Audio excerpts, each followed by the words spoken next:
thank you very much for meeting us and spending some time with us for this interview. You're welcome. We just wanted to find out a little bit more about you as a man on the field, but also off the field as well, just to get to know you a little bit better. Yeah, it's okay.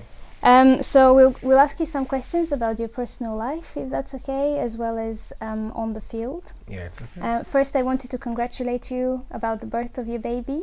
Just wanted to find out how is she doing? Yeah, she's doing great. She's doing well. Relaxing herself with her mother, and so it's all good. Yeah. That's really great. Congratulations again. Thank you very much. Do you think that has having a daughter has somehow changed your perspective on your career and how you see your performance on the pitch as well? Has it added any pressure? Yeah, of course. When you get married, it's a different stage, and then you get a baby, it's another different stage. At first it's a little bit quite difficult because I feel so emotional to have a baby, and then the stress comes in, when she's sleeping, when she wakes up, when the mother is trying to feed her, in some weeks I have a little bit difficult. It's a little bit difficult for me because I work more than 3 times at night, and I go to training early in the morning. When I go to training, sometimes I'm like this, but because of the joy, I don't complain about it. Yeah, the most important thing when you go to the pitch, I do my job because I have to do it. And then I try to, as much as I can, to find a solution to that, and then try to keep my wife and the baby maybe in another room so I can be able to have a little more sleep, try to check them up and all that. But it's all good. Thank God for everything. I guess she recharges you in another way as well. Yeah, of course, of course. If I get to think about my baby, I go extra miles, because I want them to have a good life, even my wife, my family, everybody. But it's all good. We can also see that you're doing a lot of work with charities and your fans in Turkey, but also disadvantaged children in Nigeria, and sometimes you play piano with them and you like to spend time with them as well. So is this something that you've always wanted to do? For example, even if you weren't a famous footballer, would you still like to get involved with the community and do charity work? Well, so many people ask me the same question, and I try to let them know. My background is it's very interesting, and if I'm not where I am today, I will definitely do what I'm doing. It is not because I want to show or do something else, but this is just my nature. I can't hide from nature. There's nothing that can change from me. Even if I get today, I don't know where else to go to, but if I get there, I'll still remain the same me because this is my passion. Yeah. I love music. I love being around people. I like to make people happy as much as I can. I go even extra to make people happy, and playing music is second. I would say it's my second option apart from football. I love playing music, and most especially gospel music, and doing charity. I don't really do that to show on the social media because it is not my style. Maybe the little ones on social media is just wanted to do that, but majority of my charity I don't put them on social media, and this is something I have passion for, and I really want to continue doing it. I pray God gives me more so I can be able to help as much as I can. Well, you've definitely touched the hearts of many people, so it's really amazing what you're doing. I'm sure all of them are really blessed to obviously spend some time with you whenever they have the opportunity. And playing the music instrument, is piano your favorite instrument, or do you have any others? I play virtually 3-4 different instruments. I play the drums, I play the keyboard, talented. I play the bass guitar, I play the lead guitar. So it's something, it's natural. It's something I learned from a small. I had passion for it. Yeah. Brilliant. And then just touching back again on the charity work, do you think that maybe at some point you will be interested in setting up your own foundation? Hopefully, yeah. That will be. I had a discussion with some of my people, trying to see what I can be able to do, because this is something I really have passion for, and my teammates too who had his orphanage home. I really thank him for that, Igalo, and we would like to have more of this. And this is something I would love to do when the time comes. Just some questions about the football club as well. What are your expectations for the final stretch of the season? We had not a bad season and not a very good season for us. We were in a point where we were supposed to be at the top of the league, but we had some disappointment for some games. We had some draw, and it was the time for us to get like 9 or even 11 points or 12 points to be at the top, but we could not, and we still maintain our pace.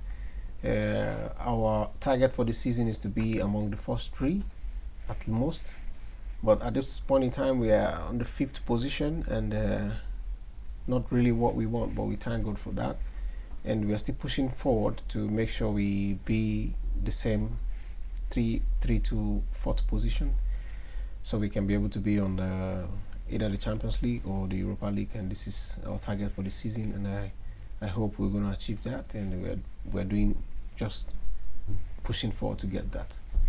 There are also talks that you will be moving on from your current club. Is that something that you're willing to talk about?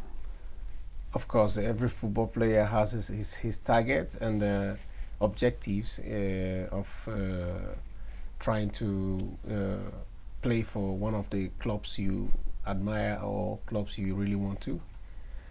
There has been so many opportunities for me to go to other clubs, but because of some factors I couldn't go, and I believe that if such opportunity comes, which is the right time and a good club for me to go, every condition is okay for me, why not? This is football, and we are bound to not to move, so we can switch anytime if it's okay for you, the conditions. Yeah, absolutely. And do you have a club in particular or a country that you are very keen to play for?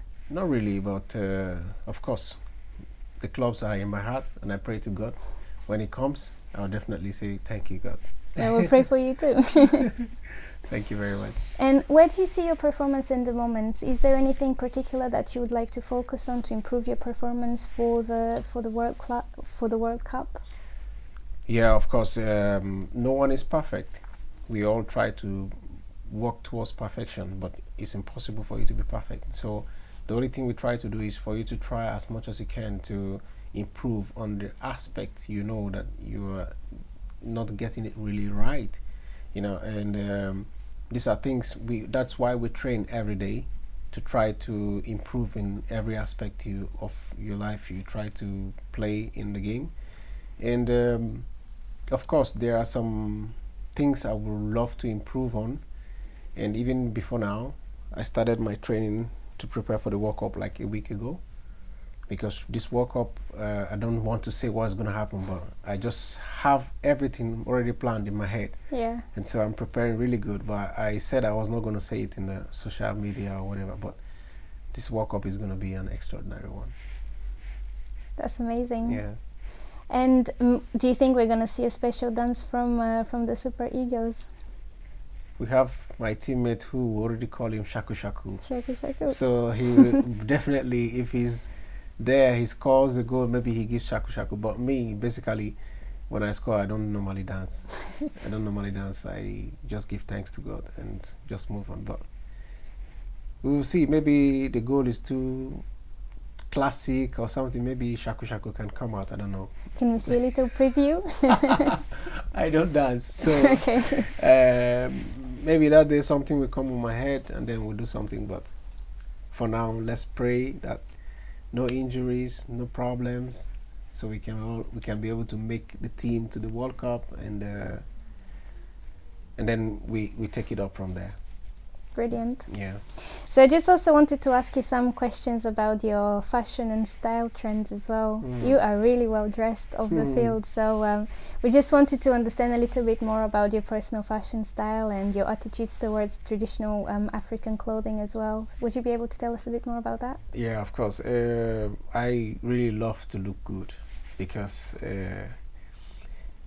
when you play football takes a lot of our time, and we don't have time to do a lot of things like every normal human being.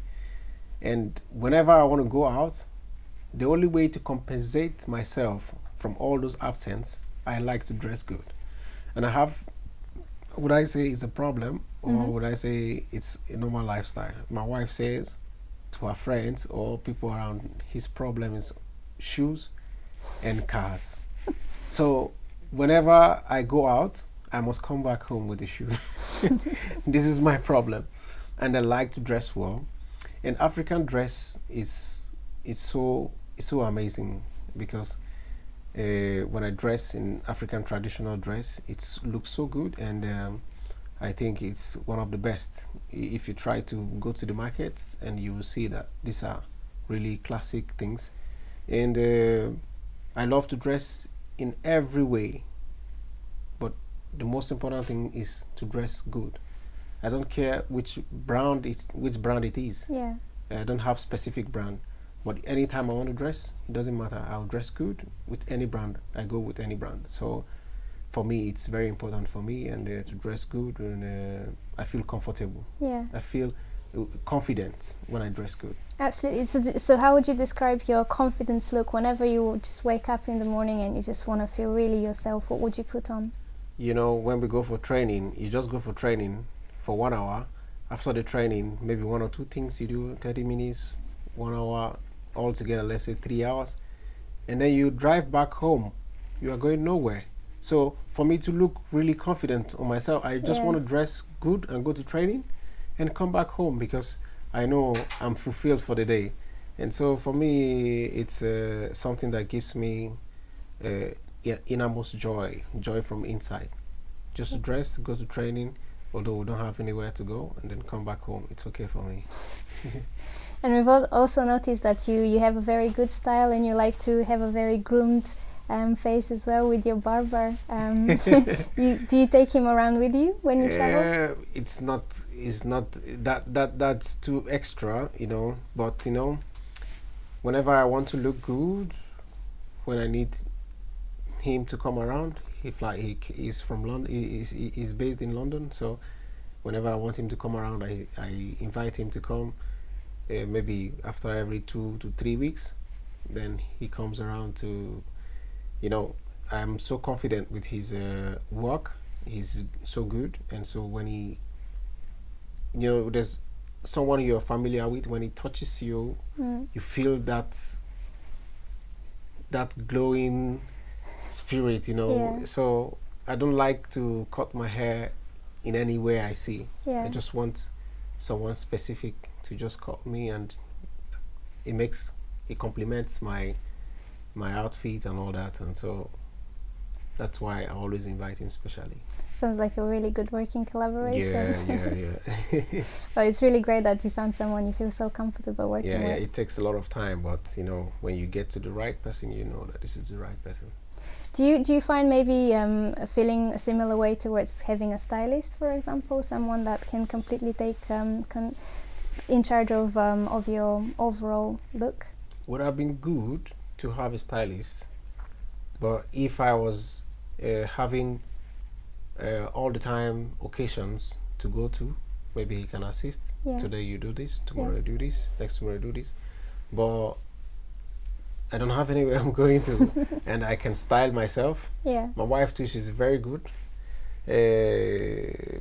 Surprisingly, my wife is the person who buys the most clothes for me. Oh wow! She knows my size, she knows my style, she knows my quality, she knows everything, and so she does most of those things for me. And funny thing about me is when I go to buy clothes, I don't try them. It just fits you. I just go and buy it and go home. It fits me, my size. Not like that is what I wanted to do, but I don't like trying clothes. When I see it, I already picture what I want to do with it on my head. I just tell them to give to me. They say, no, but you have to try. I said, no, it's no problem. I know what is good for me, and I know my size. With your athletic figure, I'm sure everything fits really well. Yeah, of course. So the World Cup is a few months away. As a vice president of the national team, would you say the Super Eagles are ready to win the tournament? As the vice captain of the Super Eagles, well, we are preparing. Every country that are going out for the World Cup, they have their targets. Yeah. And if you ask every country, they don't want to go there to participate like every other team. Everybody has the goal to win the World Cup. But the World Cup is just one, and it's one country that is supposed to win the World Cup. So how do you say you want to win the World Cup? You must have to have a good preparation. You must have to be mentally okay. You must have to, for me, I believe so much in God, and you must have to pray so much. Yeah. And so for me, when you combine these three, dedication, hard work, determination, focus, and you pray, there's nothing that is impossible. I will say Africa is going to make a big mark in the world. That's what I want to say. Yeah. It doesn't matter if it's Nigeria, Senegal, or whoever, but I believe Africa is going to make a big mark in the world this time around. And it starts from us. So let's keep it cool like this. Brilliant. Well, Eddie, thank you so much for joining us and for sharing these personal views with us. You're welcome. And best of luck for the World Cup. Thank you very much. Thank you. You're welcome.